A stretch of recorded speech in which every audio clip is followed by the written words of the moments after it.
अस्सलाम वालेकुम नाज़रीन, DRE अलर्ट जे इंटरव्यू सीरीज़ में सत्तार सुरैया जी ख़िदमत में हाज़िर आहे। इंटरव्यूज़ जा मरहला हली रहिया आहिनि, जारी आहिनि, ऐं मां पूरी उम्मीद आहियां त असांजे हिननि वीडियोज़ खां तमामु घणा दोस्त हिन ताईं मुस्तफ़ीद थी चुका हूंदा, ऐं घणा दोस्त जेके अञा इंटरव्यू न ॾिना आहिनि जिन ऐं इंटरव्यू ॾींदा, यकीनन हीअ असांजो इंटरव्यू जी जेका सीरीज़ आहे उहा उन्हनि जी रहनुमाई कंदी रहंदी। अॼु थोरो डिफरेंट क़िस्म जे कुझु टिप्स ते था ॻाल्हायूं पिया, जेके उहे दोस्त जिन अञा ताईं इंटरव्यूज़ न ॾिना आहिनि, असांजो फीमेल्स आहिनि उमेदवार, उन्हनि जा अञा इंटरव्यूज़ न थिया आहिनि, त इन जे करे ही टिप्स उन्हनि जे लाइ इंतिहाई कराइतो आहे। नंबर 1 ॻाल्हि इहा त मां अॻु में बि कंदो रहियो आहियां, वरी वरजायां थो पियो, त पंहिंजी शख़्सियत खे हर क़िस्म जे प्रेशर खां बिल्कुलु आजो कयो। कंहिं बि अफ़रा तफ़री में ज़हनी तौर ते ज़हन खे बेतरतीब कंदी तव्हांजी अफ़रा तफ़री, तव्हांजी परेशानी, तव्हां जंहिं क़िस्म जी गड़बड़ महसूसु कंदो ऐं पंहिंजे ज़हन खे सिग्नल ॾींदव त तव्हांजो ज़हन बेतरतीब थींदो। इन जे करे ज़हन खे कतई बि के अहिड़ा सिग्नल्स न ॾियो परेशानीअ वारा, ॻणतीअ वारा ऐं अफ़रा तफ़रीअ वारा, जो तव्हांजो ज़हन बेतरतीब थी वञे, तव्हांजे ख़्यालनि खे बेतरतीबीअ ॾांहुं डिस्ट्रक्शन ॾांहुं वठी वञे, ऐं तव्हां जेका बि हेल ताईं तयारी कई आहे उहा तयारी वरी कंहिं न कंहिं हवाले सां सफ़ा ख़तमु थी वञे, या किथे न किथे तव्हां प्रेशर में अची वञो ऐं तव्हां खां शयूं विसरी वञनि। सो पहिरीं ॻाल्हि इहा, पहिरियां टिप्स तव्हांखे इहा त बेतरतीब ख़्याल पंहिंजे ज़हन में न रखो ऐं पंहिंजे ज़हन खे हिकिड़ी तरतीब में रखो। जीअं तव्हां पढ़ियो आहे, इहो काफ़ी आहे जेको तव्हां पढ़ियो आहे, सिर्फ़ु उनखे हिकिड़ी तरतीब में आणियो ऐं सिर्फ़ु उनखे थोरो रिव्यू कंदा हलो, त ईअं न त तव्हां घणो पढ़ण जे चकर में, घणी अफ़रा तफ़री जे चकर में उन्हनि कॉन्सेप्ट्स खे बि एक्सप्लेन न करे सघो जेके तव्हांजा पढ़ियल आहिनि, ऐं पोइ जॾहिं इंटरव्यू मां तव्हां निकिरो ऐं तव्हांखे पछताव थिए त यार हीअ त मां तकड़ करे विधी, हीअ त मूंखे अचे पियो पर मूं हुते न ॿुधाए सघियमि, हीअ त मां कल्ह पढ़ियो पर मूंखे न आयो ॿुधाइणु। त महिरबानी करे इन क़िस्म जी कंहिं बि अफ़रा तफ़री में इन्वॉल्व न थियो। रिलैक्स थी तव्हां पंहिंजनि शयुनि खे रिव्यू कयो, जेको पढ़ियो अथव उन्हनि कॉन्सेप्ट्स खे उचारियो ऐं बयानु कयो ऐं उन ते ॻाल्हायो। ऐं नंबर 1 त ॻाल्हि इहा थी वई। ॿी ॻाल्हि इहा त अव्हां पंहिंजी शख़्सियत जो जेको इंट्रोडक्शन करायो उहो पावरफुल नमूने सां करायो। मां इहा अॻु बि ॻाल्हि कई आहे, ऐं हींअर बि वक़्त जी नज़ाकत आहे त मां इन ॻाल्हि खे रिपीट कयां त तव्हां पंहिंजी शख़्सियत खे बिल्कुलु कंपोज़ करे वञो, ऐं शख़्सियत पंहिंजो जेको इंट्रोडक्शन कराईंदो, यादि रखो उहो असराइतो हुजणु घुरिजे। इंट्रोडक्शन में अव्हां विफली वियो, तव्हां किरी पियो, ड्रही पियो, त यादि रखो तव्हां लताड़िजी वेंदो। इन जे करे पंहिंजे इंट्रोडक्शन जी प्रैक्टिस कयो, घर में वेही आईने जे साम्हूं पंहिंजो पाण खे इंट्रोड्यूस करायो, ऐं हरू भरू एक्स्ट्राज़ में न वञो। इंटरव्यू करणु वक़्तु, इंटरव्यू ॾियणु वक़्तु पंहिंजो जॾहिं इंट्रोडक्शन करायो त हरू भरू एक्स्ट्राज़ में न वञो, टू द पॉइंट ॻाल्हायो, पंहिंजो अचीवमेंट्स ॿुधायो, पंहिंजी डिग्रीज़ जे हवाले सां ॿुधायो, पंहिंजी शख़्सियत जे बारे में थोरो एक्सप्लेन कयो, ऐं बसि। इन जे करे एक्स्ट्राज़ में वञण जी ज़रूरत न आहे। मुंहिंजो नालो फलाणो, मुंहिंजे पीउ जो नालो हीउ, मुंहिंजो पीउ फलाणो कमु कंदो आहे, ऐं असांजी फैमिली में ही माण्हू आहिनि, ऐं मुंहिंजी माउ वर्किंग वूमेन आहे, पोइ असां हीअं कंदा आहियूं, पोइ असां हूअं कंदा आहियूं। कंहिं बि क़िस्म जी ॻाल्हि न आहे करणी, सिर्फ़ु पंहिंजो तारीफ़ कराइणो आहे, पंहिंजो नालो ॿुधाइणो आहे, पंहिंजे इब्तिदाई तालीम ऐं पंहिंजे इंटरमीडिएट जी तालीम ऐं पंहिंजे ग्रेजुएशन ऐं मास्टर्स खे फोकस रखिणो आहे। मास्टर्स तव्हां कहिड़े साल में कई ऐं कहिड़ी यूनिवर्सिटी मां कई उहो तव्हांखे ॿुधाइणो आहे। ऐं पंहिंजे हवाले सां जेकॾहिं तव्हांखे अचीवमेंट्स आहिनि, तव्हां राइटर आहियो त तव्हां पंहिंजी राइटिंग अचीवमेंट्स जे ते ॻाल्हाईंदव, तव्हां शाइर आहियो, तख़लीकार आहियो, त तव्हां पंहिंजे हवाले सां ॿुधाईंदव, तव्हां करंटली छा करे रहिया आहियो प्रोफेशनली, तव्हां उस्ताद आहियो, पढ़ायो था, प्राइवेट सेक्टर में आहियो, सेमी गवर्नमेंट में आहियो, गवर्नमेंट में आहियो, त माना उहो पंहिंजे प्रोफेशन जे हवाले सां तव्हां ॿुधाईंदव त करंटली मां हीउ कमु करे रहियो आहियां। ऐं उन सां गॾोगॾु ॿियो कुझु बि एक्स्ट्राज़ में तव्हां न वेंदो, तव्हां पंहिंजो तारीफ़ कराईंदो। यादि रखो त तव्हांजे तारीफ़ मां तव्हां खां सवाल थींदा। इहो बि तव्हां खां सवाल स्टार्ट हितां थी सघे थो त बाबा तव्हां MA में कहिड़ा सब्जेक्ट पढ़िया, ऐं पोइ उतां खां स्टार्ट थिए। तव्हां खां इहो बि सवाल थी सघे थो त तव्हांजो पंहिंजो पसंदीदा सब्जेक्ट कहिड़ो आहे, त उतां तव्हां खां सवाल थिए। अहिड़े तरीक़े सां तव्हां इंट्रोडक्शन खे फोकस रखंदव, त जीअं तव्हां इंट्रोडक्शन मां सवाल थींदा त तव्हां हुनजी तयारी करे छॾियो, त इंट्रोडक्शन मां मूंखां हिन क़िस्म जो सवाल थींदो त मां हिन क़िस्म जो जवाबु ॾींदुमि या ॾींदुसि। टी ॻाल्हि इहा त अदब हिकिड़ो समुंड आहे, उन समुंड खे ॾिसी तव्हां हैरान ऐं परेशान न थियो, हैरत कदे जो शिकार न बणिजो, ऐं पंहिंजो पाण खे परेशान न कयो।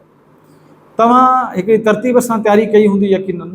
सिंध जी अदबी तारीख़ पढ़ूं था त असांखे सूमरनि जे दौर खां वठी अंग्रेज़नि जे दौर ताईं हिकिड़ो पूरा दौर मिलनि था। इन्हनि खे तरतीब वार ध्यान में रखी छॾियो, इहे दौर कॾहिं शुरू थिया, कॾहिं ख़तमु थिया, कहिड़ा हुक्मरान रहिया, कहिड़ा न रहिया, सियासी हवाले सां इन्हनि दौरनि जो कहिड़ो इम्पैक्ट रहियो आहे, अदबी हवाले सां कहिड़ियूं अचीवमेंट्स रहियूं आहिनि, सूमरनि जे दौर में कहिड़ियूं अचीवमेंट्स रहियूं अदबी हवाले सां, कहिड़ा अहम शाइर रहिया ऐं सूमरनि जे दौर जी छो इम्पॉर्टेंस आहे। वरी समन जे दौर में अचूं त समन जे दौर जी छो इम्पॉर्टेंस आहे, सिंधी ॿोलीअ कहिड़ी तरक़ी कई, समन जी अंदाज़ हुक्मरानी कीअं रहियो, समन जा वॾा हाकिम अहम मक़बूल तरीन कहिड़ा रहिया, समन जे दौर जा शाइर कहिड़ा रहिया, सिंध जो क्लासिकी अदब जी जॾहिं शुरूआति चऊं था समा दौर में थी, त समा दौर ऐं सूमरनि जे दौर में कहिड़ो फ़र्क़ु आहे, सिन्फ़ुनि में कहिड़ो फ़र्क़ु आयो, समा दौर जूं सिन्फ़ूं कहिड़ियूं नयूं सिन्फ़ूं आयूं ऐं नवां कहिड़ा कहिड़ा शाइर आहिनि, मुखिया शाइर अहम शाइर, उहे तव्हांखे ज़हननशीन करणा आहिनि। अहिड़े तरीक़े सां अरगून, तुरखान, मुग़ल दौर जो सियासी इम्पैक्ट, समाजी इम्पैक्ट ऐं उनजे दौर जे असांजी अदबी हासिलात जेका आहे उहा ज़हन में रखणी आहे। वरी कलोड़नि जे दौर जी अदबी हासिलात खे, सियासी हालतुनि खे ज़हन में रखिणो आहे। इहे सभु शयूं असांजी अदबी तारीख़ुनि में पयूं आहिनि, घबराइण जी का ज़रूरत न आहे।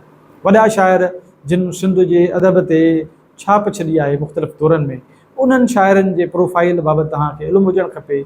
उन्हनि शाइरनि जी शाइरीअ जे बारे में थोरो घणो बल्कि तमामु घणो अहम जेको आहे उहो तव्हांखे मुतालियो करिणो पवंदो। नंबर 1 त ॻाल्हि आहे। ॿी ॻाल्हि इहा त टालपुरनि जे दौर जी छो अहमियत आहे, कहिड़ा शाइर आहिनि आख़िर टालपुरनि जे दौर में, कहिड़ियूं नयूं सिन्फ़ूं आहिनि, नसर जी इब्तिदा जेकॾहिं टालपुरनि जे दौर में थी आहे त कीअं थी आहे, अंग्रेज़ दौर जॾहिं आयो त उहो कहिड़ियुनि हालतुनि में अंग्रेज़ हिते आया, अंग्रेज़ी अदब जा तर्जुमा कीअं थिया, सूरत खतीअ जो क़याम कम अमल में कीअं आयो, सिंधी ॿोलीअ जा नज़रिया कीअं वजूद में आया, अंग्रेज़ आलिम कहिड़ा हुआ जिन सिंधी ॿोलीअ ते कमु कयो, सिंधी तारीख़ ते कमु कयो, सिंध जी तारीख़ जा कहिड़ा किताब आहिनि, तर्जुमे निगारी जो दौर बि हिन खे चऊं था, सिंधी सूरत खतीअ जो दौर बि अंग्रेज़नि जे दौर खे चऊं था, ऐं सिंधी गज़ल जो दौर बि असां अंग्रेज़नि जे दौर खे चऊं था। त सिंधी गज़ल में असां खे तव्हां ॿुधाईंदो त ख़लीफ़ गुल महमूद हालाई जो केतिरो कंट्रीब्यूशन आहे, सिंधी गज़ल जो बादशाह मीर अब्दुल हुसैन सांगीअ खे छो था चऊं पिया। वरी अंग्रेज़नि खां पोइ जॾहिं असां टपी जदीद दौर में ईंदासीं, विरहाङे खां पोइ जो दौर, त विरहाङे जो इम्पैक्ट सिंधी अदब ते कहिड़ो आहे, विरहाङे जो पस मंज़र छा आहे। अहिड़े तरीक़े सां सिंध जे जदीद जेकी शाइरी आहे उन जा वॾा नाम कछा नाला कहिड़ा आहिनि, किशन चंद बेवस, खियलदास फ़ानी, हरी दिलगीर, नारायण श्याम, शेख अयाज़, ताजल बेवस, तनवीर, शमशीर उल हैदरी, इब्राहिम मुंशी, अब्दुल करीम गदाई, हैदर बख़्श जतोई। अहिड़े तरीक़े सां खोड़ सारा नाला आहिनि जेके मां हिन वक़्तु नाला खणी नथो सघां पियो। त इहे हिकिड़ी पूरी लिस्ट तव्हां ठाहींदो, ताजल बेवस, ठीकु आहे, ऐं ईअं लिस्ट ठाहींदो। वरी जेके कहाणीकार कहिड़ा आहिनि, अफ़साना निगार कहिड़ा आहिनि, उनजी लिस्ट ठाहींदो। उन्हनि जा मुखिया जेके अहम माण्हू नाला आहिनि उनखे ज़हन नशीन कंदो। नाविल निगार कहिड़ा आहिनि, उन्हनि जी ख़ूबी कहिड़ी आहे, तहक़ीक़ ऐं तनक़ीद जे मैदान में कहिड़ो कमु थियो आहे हिन जदीद दौर में, उहे वॾा नाला आहिनि तहक़ीक़ जे मैदान में, तनक़ीद जे मैदान में। लोक अदब जी जॾहिं ॻाल्हि कयूं त लोक अदब हिकिड़ो पूरो मैदान आहे, ॿोलीअ जे नज़रियनि जी ॻाल्हि कयूं त पूरो मैदान आहे। त उनजे बारे में तव्हांखे कोर थाट हुजणु खपे, बेसिक थाट हुजणु खपे। किताब जेके सिंधी अदब जी तारीख़ में इंतिहाई अहम किताब आहिनि अदब जे हवाले सां, मुख़्तलिफ़ सिन्फ़ुनि जे हवाले सां, उहे अहम आहिनि, उहे तव्हांजे ज़हन में हुजणु खपनि। तनक़ीद निगार, जदीद तनक़ीद निगार कहिड़ा आहिनि, उहे तव्हांजे ज़हन में हुजणु खपनि। सफ़रनामा निगार कहिड़ा आहिनि, सफ़रनामा मशहूरु कहिड़ा आहिनि, आतम कथाऊं, समान उमिरियूं। हाणे इहे जेके आहिनि बुनियादी शयूं तव्हांजे इल्म में हुजणु खपनि त जीअं तव्हांखे आसानी पैदा थिए। हरू भरू घणो परेशान थियण जी ज़रूरत न आहे, इंतिहाई सवले पैटर्न आहे जेको मां तव्हांखे सम्झायां थो। इन्हनि हवालनि सां ईअं न त तव्हां उते पहुचो ऐं तव्हांखे चवनि त बाबा पहिरियों जदीद शाइर केरु आहे, त तव्हां चओ साईं पहिरियों जदीद शाइर काज़ी कादनार, हिते तव्हां फासी पओ। तव्हांखे चवनि पहिरियों क्लासिकल शाइर केरु आहे, त तव्हां साईं चवंदो त पहिरियों क्लासिकल शाइर जेको आहे सो मिरखा शेखण आहे, या पीर नूरदीन आहे, या पीर सदरुद्दीन आहे, तव्हां हिते फासी पवंदो। त तव्हांखे ज़हन में हुजणु खपे अरूज़ी शाइर कहिड़ा आहिनि पहिरां, उहो तव्हांखे इल्मु हुजणु खपे। जदीद शाइरीअ में कहिड़ा नवां तजुर्बा थिया, इहो तव्हांजे इल्म में हुजणु खपे। नसरी सिन्फ़ुनि में कहिड़ियूं नयूं शयूं आयूं, अंग्रेज़नि जे दौर में कहिड़ियूं शयूं आयूं, उहो तव्हांजे दिलि में हुजणु खपे। त ईअं हिकिड़ो तवील क़िस्म जो कमु आहे, पर हाणे वक़्तु तमामु थोरो आहे, इन जे करे तव्हांखे सलेक्टिव थियणो पवंदो ऐं शयुनि खे थोरो रिव्यू करिणो पवंदो। ॿी वेंदे वेंदे मां ॻाल्हि इहा करणु चाहियां थो पियो त हाणे करंट अफेयर्स जे हवाले सां थोरो तव्हांखे इल्मु हुजणु खपे। तव्हां घणो फोकस पंहिंजे सब्जेक्ट खे कयो, पर मिसाल तौरु तव्हांखे ख़बर हुजणु खपे त अॼुकल्ह फ़लस्तीन ऐं इसराइल वार में छा थी रहियो आहे। इस्माइल हानिया नाले ही माण्हू आहे, केरु आहे, इनखे किथे क़तलु कयो वियो, इहो तेहरान छो आयो हो, ईरान जो नओं सदर केरु आहे, अच्छा इस्माइल हानिया जे क़तल खां पोइ जी सूरत हाल छा आहे, हिन वक़्तु छा पियो वहे वापरे, अहिड़े तरीक़े सां इहो बेसिक जेका नॉलेज आहे इहा वॾी नॉलेज आहे, इहा मुख़्तसिर नॉलेज आहे, इहा तव्हां वटि हुजणु खपे। मिसाल जे तौर ते तव्हांखे जेकॾहिं पुछनि त बाबा मनीला कहिड़े मुल्क जे गादीअ जो हंधु आहे, त तव्हांखे ख़बर हुजणु खपे। तव्हांखे इहो ख़बर हुजणु खपे त बाबा रूस जे गादीअ जो हंधु छा आहे, त कैपिटल सिटीज़, कुझु करंसियूं ऐं कुझु मशहूरु शख़्सियतुनि जा नाला, गॾियल क़ौमुनि जो सेक्रेटरी जनरल जो नालो छा आहे, ठीकु आहे, सलामती काउंसिल छा आहे, इहे नंढा नंढा तव्हांखे थोरी इंफॉर्मेशन हुजणु खपे। ऐं अदरवाइज़ हरू भरू तव्हां हिन घबराहट में शिकार न थियो त असां खां को करंट अफेयर्स में पुछंदा त असां मरी वेंदासीं।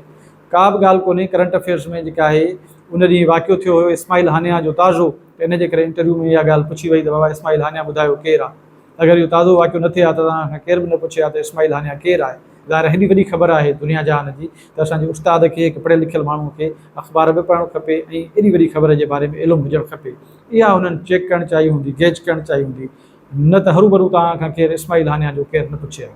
ठीकु आहे। त इन जे करे जेके ईंदड़ ॾींहंनि में के वॾा वाक़िया थियनि था दुनिया जहान में, त उन ते तव्हांजी नज़र हुजे। को इतफ़ाक़ सां को जुज़वी क़िस्म जो सुवालु पुछियो वियो त ठीकु आहे, न त को अहिड़ी का ॻाल्हि न आहे।